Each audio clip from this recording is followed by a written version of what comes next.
У эфіры Белсата кароткае выданне навінаў серады 5 лютага. У студыі для вас працуе Александр Баразенко і вось галоўнае на гэты час. Ініцыятыва «Байсол» паведамляе пра ўзмацненне кантролю на памежных пераходах.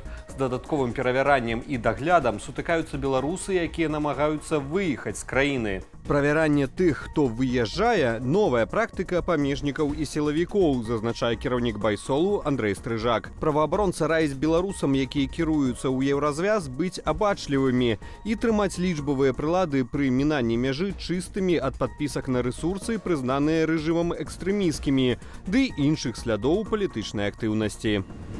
Чат-бот маніторынгавага праекту «Беларускі гаюн» быў узламаны сёння раніцаю. Пад пагрозаю усе асобы, якія перадавалі інфармацыю праекту. Заснавальнік ОСІНТ-праекту Антон Матолька паведаміў, што не ведае, які аб'ём уразлівай інфармацыі мог быць выпампаваны за час, пакуль доступ да боту мелі староннія асобы. Матолька зазначыў, патэнцыйна пад пагрозаю усе асобы, якія перадавалі інфармацыю гаюну. «Беларускі гаюн» – маніторынгавы ОСІНТ-праект, які адсочвае актыўнасць расійскіх і беларускіх войскаў. Ён быў створаны перад пачаткам паўнамаштабнага расійскага ўварвання ва ўкраіну.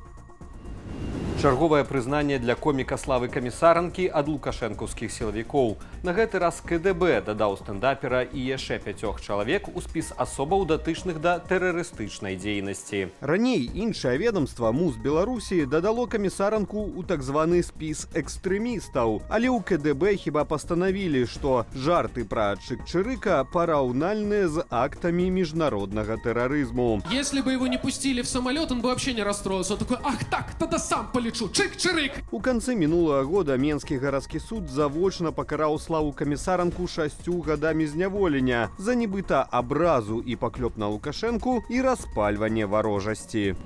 На чыгуначнай станцыі Жодзіна-Паўднёвая жанчына трапіла пад грузавы цягнік. Каля паловы на 10-ю раніцы на месца здарэння прыбылі супрацоўнікі МНС. Яны дасталі пацярпелую і перадалі яе медыкам. Мяркуючы з відэаведамства, інцыдэнт адбыўся на пешаходным пераходзе станцыі.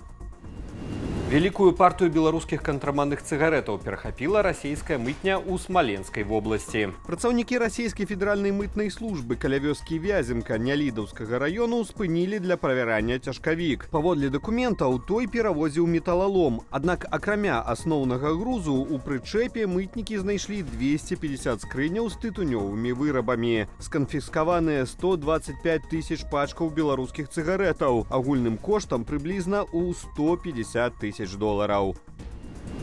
Каб заставацца ў курсе падзеяў, чытайце Белсат у Тэлеграм. У левым верхнім куце экрану вы бачыце QR-код, дзякуючы якому вы зможаце патрапіць на наш Тэлеграм-канал. Падпісвайцеся на Тэлеграм Белсату, калі для вас гэта бяспечна.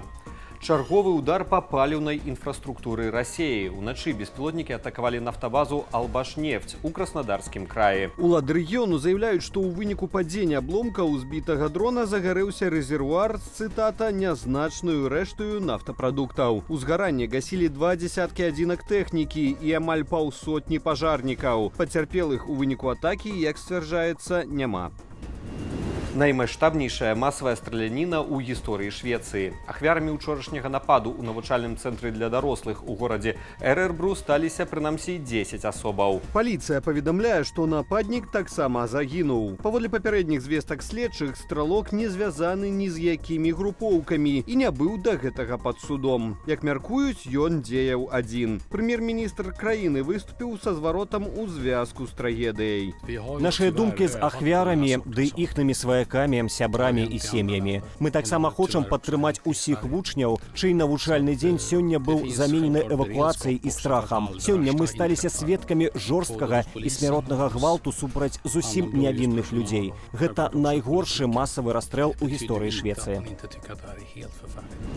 Касмічны рэкардсмен. Тэлескопу Габлу удалося разглядзець гіганцкую галактыку за амаль 600 мільёнаў светлавых гадоў ад Зямлі. Галактыка Леда 131-34 2424, або, як назвалі яе навукоўцы, бычынае вока, у 2,5 разы большая за наш Млечны шлях і мае 9 зорных кольцаў. Раней у ніводнай з вядомых галактык не фіксавалі болей за 3 кальцы. Такую вялікую колькасць навукоўцы тлумачаць тым, што 50 мільёнаў гадоў таму праз цэнтр бычынага вока праляцела карлікавая блакітная галактыка. Гэта прывяло да хвалепадобнага эфекту. Адкрыццё дапаможа лепш зразумець механізмы фармавання зорак і ўзаемадзеяння галактык. На гэтым я з вами развітваюся. Больш поўная інфармацыйная карціна дня з каментарамі і аналітыкаю чакае вас у вечаровым эфіры Белсату. Калі вы глядзіце нас на Ютубе, заклікаю ставіць лайкі, каментаваць і дзяліцца нашым выданнем, каб яго пабачыла як мага болей гледачоў. Але не забывайцеся на захады ўласнай лічбавай бяспекі. Беражыце сябе і заставайцеся з Белсатам.